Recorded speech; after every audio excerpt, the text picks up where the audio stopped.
Hey, what's up? My name's Brandon Bauschy. So, I want to talk about something that I think is really important. Um, a lot of people don't believe they can achieve whatever they want, but the plain and simple is there's a few things that you can do that just make all the difference in the world, and they're really simple things.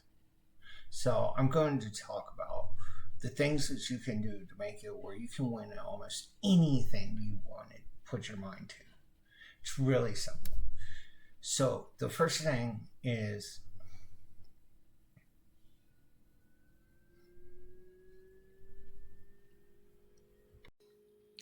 in this video we'll discuss believing in yourself, making friends, understanding a problem, defining your goals, implementing a solution, and learning from your mistakes to help you better understand how you can win anything you do. The first thing you'll need to do is you'll want to believe you can do it.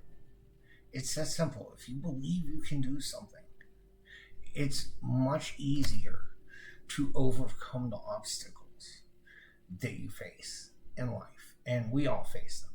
We face them every day. Some of them are small, just not wanting to get up, not wanting, having to deal with the kids misbehaving at school.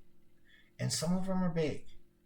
Some of them are trying to tackle challenges that nobody has a clue how to tackle them.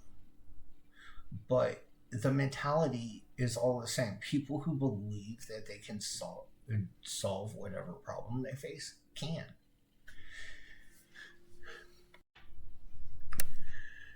The second thing you want to do is you want to make friends.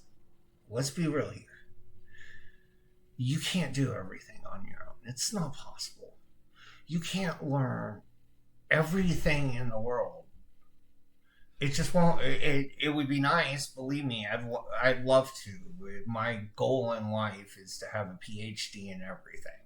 But let's face it, that's probably not going to happen. So you got to make friends. You got to have other people who think the same way you do, but differently, who believe in the same things you believe in, and want to see the same world you want to create. You have to have those people in your life. Without them, it's a miserable experience.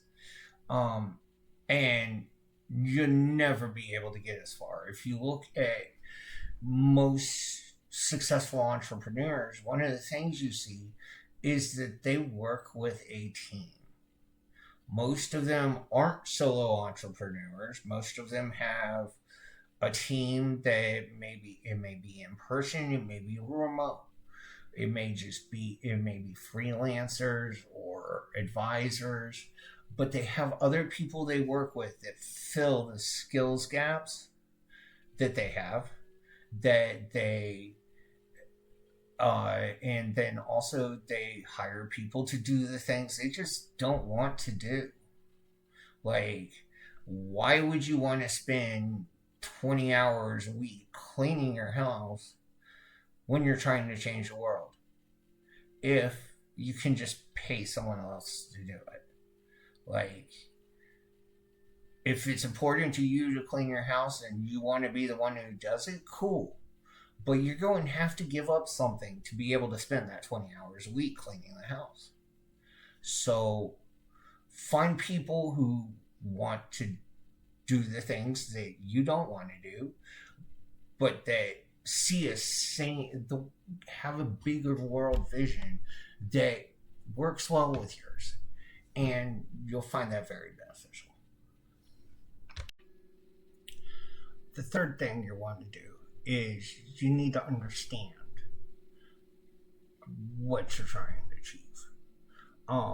Anything you do, you're basically trying to solve a problem. Sometimes that problem is your own problem, and sometimes it's someone else's. When it's your own problem, it's easier to solve because you already know what aspects are important to you and what you have to do to solve them. You can pretty easily do that on your own when it's your own problem. But when it's other people's problems you're trying to solve, like when you're starting a business, you really have to understand what matters to them. You have to put yourself in their shoes. And then you think about, okay, if I'm trying to solve a problem that they don't have enough time to clean their home, for instance. Okay, so if they don't have enough time to clean their home, do they have the money to pay someone else to do it? Because if they do, then a business might be the solution. So then what aspects of keeping the house clean do they want help with?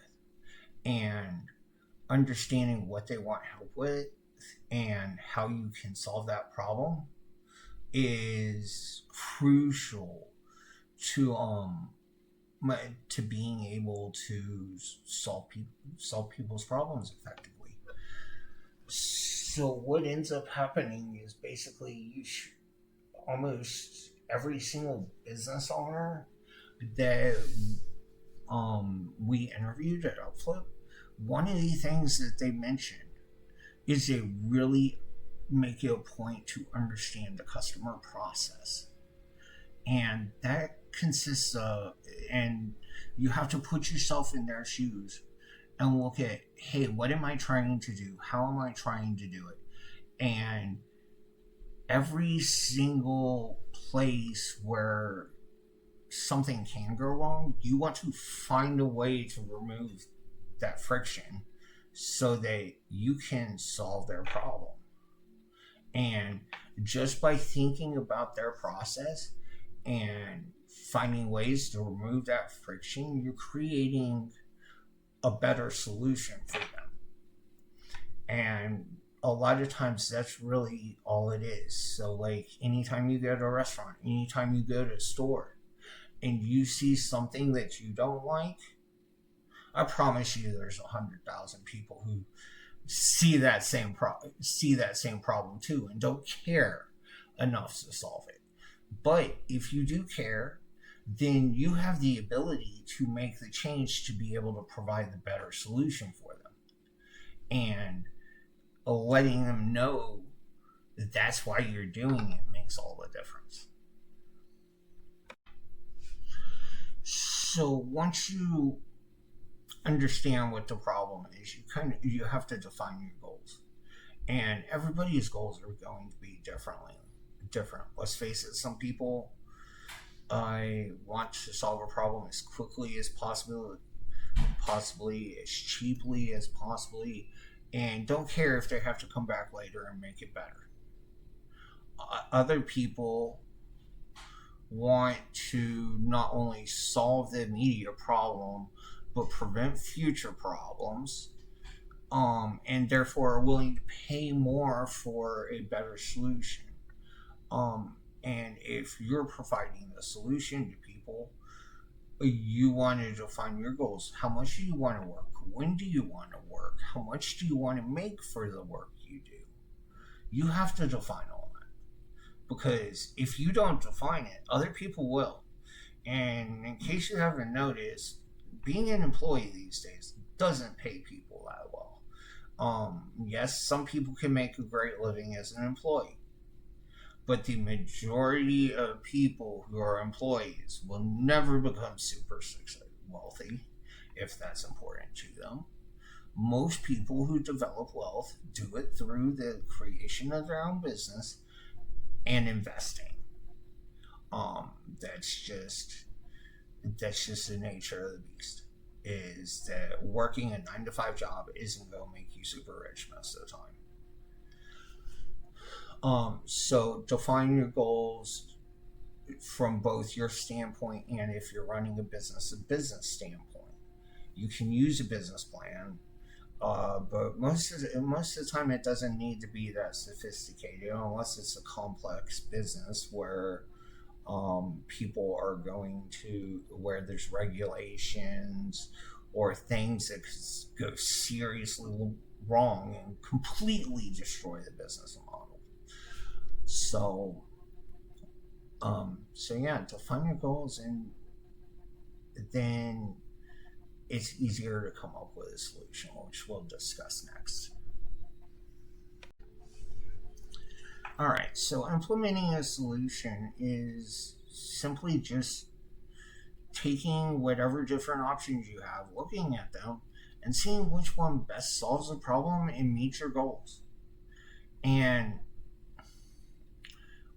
when you do that, like, it may be constrained by stuff like how much money you have, how much time you have, what tools you have, what resources you have. There's all kinds of things that can impact what solutions you can apply. And there's nothing wrong with applying the solution that you can at the time. And then once you are more capable of applying another solution that is more effective, applying it later.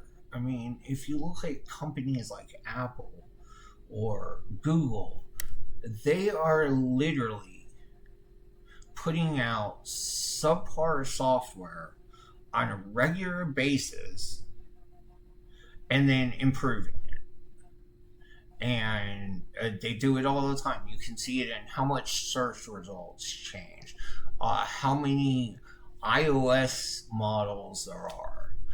Every single company iterates their process to get better and better as time goes on, theoretically. And those who fail to keep getting better, well, they become obsolete.